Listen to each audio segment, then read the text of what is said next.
안녕하세요 여러분. 미국 주식하는 재무설계사 채널에 오신 것을 환영합니다. 시작하기에 앞서 녹화일 기준 2주 전에 제가 아이온큐 재무제표 분석을 올렸는데요. 유튜브 채널을 개설한 지 얼마 되지 않았는데 조회수가 1000개를 넘어 많은 분들에게 감사 인사를 드립니다. 제가 다양한 미국 주식 재무제표 분석을 통해 보답해 드리도록 노력하겠습니다. 그러면 오늘의 미국 주식 재무제표 분석의 주인공은 바로 포스코 홀딩스입니다. 우리나라에 포항에 본사를 두고 있는데요. 이런 포스코가 한국 주식 시장뿐만 아니라 미국 시장에도 상장되어 있습니다. 우리나라에 최근에 2차 전지 관련 기업들이 많은 국민들에게 기대로 인해 단기 급등하여 가지고 있는 분들은 팔아야 될지 고민이 되시고, 현재 들어가고 싶은 분들은 주가가 너무 높아 하락 후 들어갈지 고민되실 것 같아 제가 고민을 조금이라도 덜어드리고자 선정하였습니다. 2차 전지의 미래, 포스코의 미래, 미국 전문가들은 어떻게 볼지, 재무제표를 통해 장기 투자를 해도 될지 분석해드리도록 하겠습니다. 시작하기에 앞서 구독과 좋아요로 저에게 힘을 주시면 감사하겠습니다.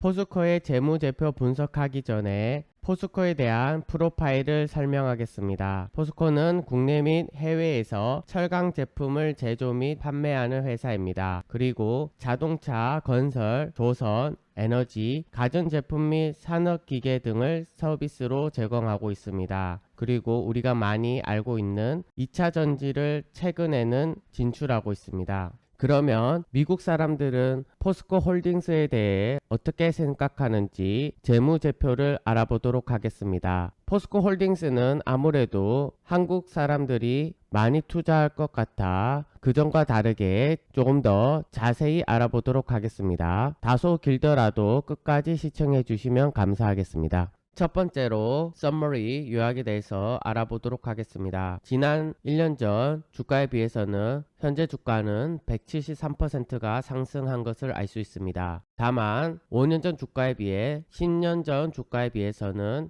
그동안 변동성이 심하여 1년 전 주가 상승에 비해서는 상승분이 낮은 것을 알 수 있습니다. 그러면 오른쪽 빨간 박스 안을 보겠습니다. 지난 1년간 범위는 36.53달러에서 133.09달러 사이인 것을 알 수 있습니다. 주당 순이익을 나타내는 EPS는 향후 1년간 8.79달러를 나타낼 것으로 예상되고 있습니다. PE는 주가를 EPS로 나눈 값으로 13.76인데 뒤에서 설명드리겠지만 지난 5년간 평균 대비해서 높습니다. PE는 EPS가 높으면 좋은 거기 때문에 PE는 낮을수록 좋습니다. 밑에 디비던드 레이드는 배당금을 말하고 yiel드는 배당률을 말합니다. short interest 같은 경우에는 공매도 비율을 말합니다. 그러면 오른쪽 레이팅 서머리를 보겠습니다.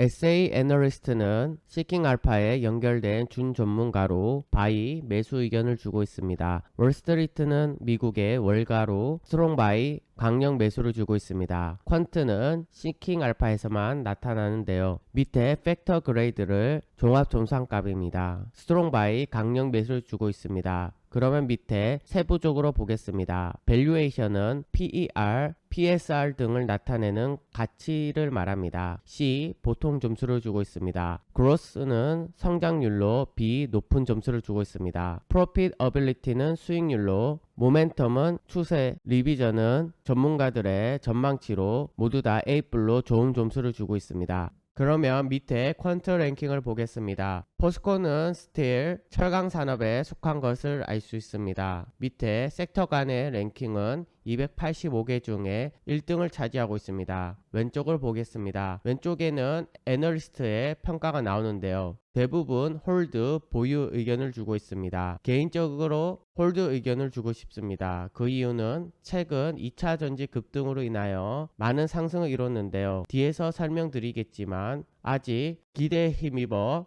매출의 성장률이 나타나지 않았기 때문입니다. 다음으로는 파이낸셜 재무제표에 대해서 알아보도록 하겠습니다. 재무제표는 인컴 스테이트먼트 손익계산서와 밸런스시트 재무상태표 캐시플로우 현금 흐름표로 구성되어 있습니다. 제일 먼저 손익계산서를 보겠습니다. 손익계산서 수치 중에서도 매출액, 총이익, 영업이익, 순이익률 순으로 보겠습니다. 매출을 보게 되시면 지난 10년간 변동성은 다소 있었으나 최근에 상승하고 있는 것을 알 수 있습니다. 총이익은 매출에서 매출 원가를 뺀 값인데요. 지난 10년간 변동성은 있었으나 최근에 하락하는 것을 알 수 있습니다. 다음으로 오퍼레이팅 인컴은 총이익에서 판관비, 연구개발비 등 개발 비용을 뺀 값입니다. 보게 되시면 지난 10년간 변동성은 있었으나 최근 보고서 기준으로는 지난 10년 전 대비하여 보합 상태를 유지하는 것을 알 수 있습니다. 영업이익에서 비용이나 세금을 뺀 값을 순이익인데요. 보게 되시면 지난 10년간 변동성은 있었으나 최근 보고서 기준으로 지난 10년 전 대비해서는 다소 상승한 것을 알 수 있습니다. 다음으로 재무상태표에서는 유동비율과 부채 비율을 구해보겠습니다. 유동비율은 재무 건전성을 판단하고 부채 비율은 장기 채무에 대한 지급 능력을 측정할 수 있습니다. 보게 되시면 유동비율은 유동자산을 유동부채로 나눈 값인데요. 38,520을 17,528로 나누게 되면 2.19, 219%가 나옵니다. 유동비율은 100%보다 높으면 양호하기 때문에 현재 양호한 것을 알 수 있습니다. 부채 비율은 타인 자본을 자기 자본으로 나눈 값인데요. 33,233을 45,565로 나누게 되면 0.72로 72%가 나옵니다. 부채 비율은 200% 이하이면 양호하기 때문에 현재 양호한 것을 알 수 있습니다. 개인적으로 종합해 봤을 때 손익계산서는 지난 10년간 매출, 영업이익 등 상승률이 적었으나 재무상태표를 볼 때 재무가 건전하고 자기 자본이 부채보다 많아 매우 안정적인 가치주로서의 모습을 보이고 있습니다. 다만 최근 2차 전지에 의한 기대감으로 인해 급등을 이루기는 했으나 아직 재무상태표에서는 성장주로서의 가파른 성장은 나타나지 않고 있습니다. 다음으로는 성장률에 대해서 알아보도록 하겠습니다. 성장률을 보게 되시면 종합점수는 B로 좋은 점수입니다. 다만 밑에 보게 되시면 매출, 세전영업이익, 주당순이익의 성장률은 보통 점수나 낮은 점수를 주고 있습니다. 향후 1년간에는 낮은 점수를 주고 있는데요. 개인적으로 생각했을 때 2차 전지의 기대로 인하여 최근 급등을 하였는데 낮은 점수를 주고 있어 조정을 받을 경우 주가의 하락을 이끌지 않을까 우려가 되는 부분입니다. 개인적으로는 성장률의 종합점수는 낮은 점수를 주고 싶습니다.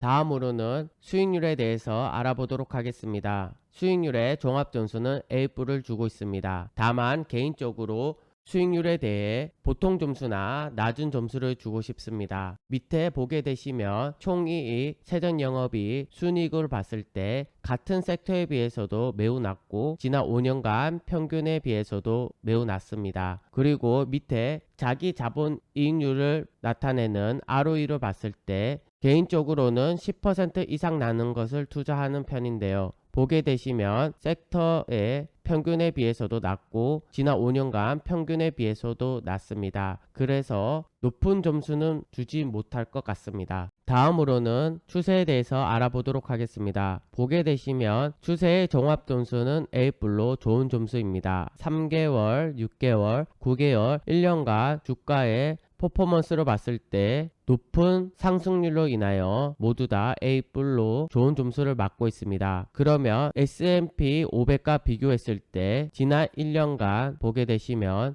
S&P 500은 11.11%가 상승한 반면 포스코는 167.85%가 상승하여 좋은 추세인 것을 알 수 있습니다. 밑에 보게 되시면 녹할 기준으로 보게 됐을 때 RSI를 보겠습니다. RSI는 단기적으로 매수 또는 매도할 때 많이 보는 차트입니다. 70에 가까울수록 과매수하여 다음에 떨어질 확률이 높고 30에 가까울수록 과매도되어 다음에 오를 확률이 높습니다. 현재 주가는 72.97로 매우 높습니다. 그래서 기존의 주식을 부분적으로 매도하고 RSI가 떨어질 때 추가 매수하는 것이 좋을 것으로 판단되고 있습니다. 마지막으로 EPS 전망치와 매출의 전망치에 대해서 알아보도록 하겠습니다. 먼저 보기 전에 애널리스트에 커버한 사람이 한 명뿐이기 때문에 신뢰감이 다소 떨어질 수 있다는 점을 참고해 주시기 바랍니다. 보게 되시면 2023년도에는 성장률이 마이너스를 기록할 것으로 판단되고 있습니다. 주가는 EPS 곱하기 PE이기 때문에 성장률이 마이너스면 주가가 하락할 가능성이 높습니다. 그리고 매출의 전망치를 봤을 때도 24년도까지 마이너스를 기록할 것으로 판단되고 있습니다. 다만 25년도가 되면 20명의 애널리스트들은 높은 상승률을 나타낼 것으로 예상하고 있습니다. 수치로 보았을 때 2023년까지는 매수를 하게 되면 하락을 맞을 가능성이 높을 것으로 판단되고 있습니다. 25년도가 되어서야 매출의 성장률이 높아지기 때문에 다소 기다릴 필요는 있는 것 같습니다. 물론 개인적인 판단이기 때문에 참고용으로만 부탁드립니다. 오늘도 끝까지 시청해주신 구독자 여러분들께 대단히 감사드립니다. 혹시 궁금하신 미국 주식이 있으시다면 댓글로 남겨주시면 제가 분석해서 올려드리도록 노력하겠습니다. 마지막으로 구독과 좋아요로 저에게 더욱더 힘을 주시면 감사하겠습니다.